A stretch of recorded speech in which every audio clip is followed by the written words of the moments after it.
Bigo sila sa kanilang layunin na makitang muli ang kanilang papa dahil naisahan naman sila nitong si Moira. Napakatanga naman talaga nitong si RJ kung bakit binitawan niya ang 100 million gayong hindi pa niya nakikita ang kanyang papa sa kanyang harap. Naniwala lang siya sa isang video na isinend nitong si Moira. Kabilang banda, nakita ng mga Marites na si Ivan at si Nurse Karen itong si Moira sa may di kalayuan. Ito nga'y nakaduster. Ngunit hindi sila sigurado kung ito nga ay si Moira dahil napaka-imposible umano na pumunta ito sa isang bazaar. Maya pa nga ay agad na nagtago itong si Moira dahil alam niya na yun ang mga Marites na Apex at Jack na sasabit siya sa oras na matuklasan nila na siya ay nandoon. At nang makalayo na nga ang mga ito, dito na nga niya sinabi na malulusog lang umano ang mga ito, subalit walang laman ang mga utak. Sabi ni Moira na kung sa akala ba daw nila na maiisahan at mabibisto na nila itong si Moira ay hindi umano sapagkat hindi pa umano isinilang ang taong magiging katapat niya. Sa kabilang banda, agad niyang tinuwagan itong si Zoe upang sabihin na isikure ang matanda at kung sakali man na tumakas ito at may gawing hindi maganda ay kunin ang baril at tuluyin na ngang kitlin ang buhay ng kanyang lolo.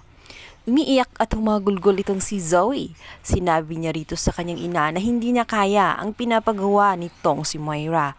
Subalit giit ni Moira na strong umano ang kanyang anak na si Zoe at kaya niyang gawin yun dahil fighter umano siya kagaya ng kanyang ina. Ang magawa si Zoe kundi sundin ang utos ng kanyang ina kahit labag sa kanyang kalooban at ayaw rin niya na malaman ng lahat na hindi siya tunay na anak nitong si RJ.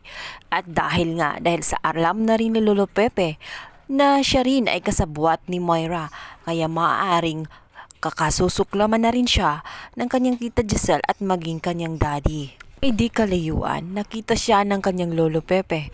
Tiningnan siya ng maigi, dito nga niya nakita na hawak-hawak ni Zoe ang baril. Sinabi ng kanyang lolo habang umiiyak na huwag mong dungisan ang iyong mga kamay, Zoe, na kagaya ng iyong ina dahil wala ka na rin pinag-iba sa kanya. Kung gagawin mo ang lahat ng inuutos sa iyo, may pagkakataon ka pa na magbago.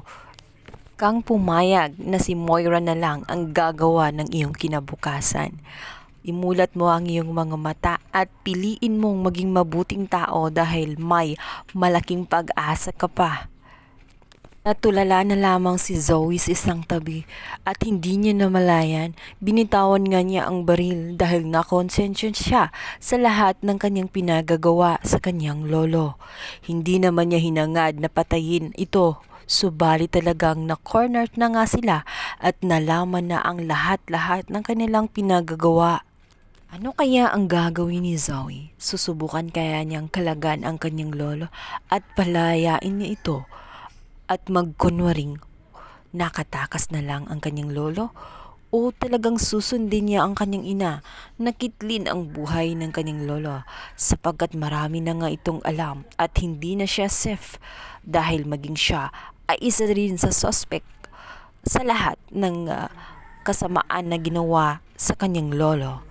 Sa kabilang banda, ito nga si Doc Katie ay agad itinext ang address dito kay Doc Carlos.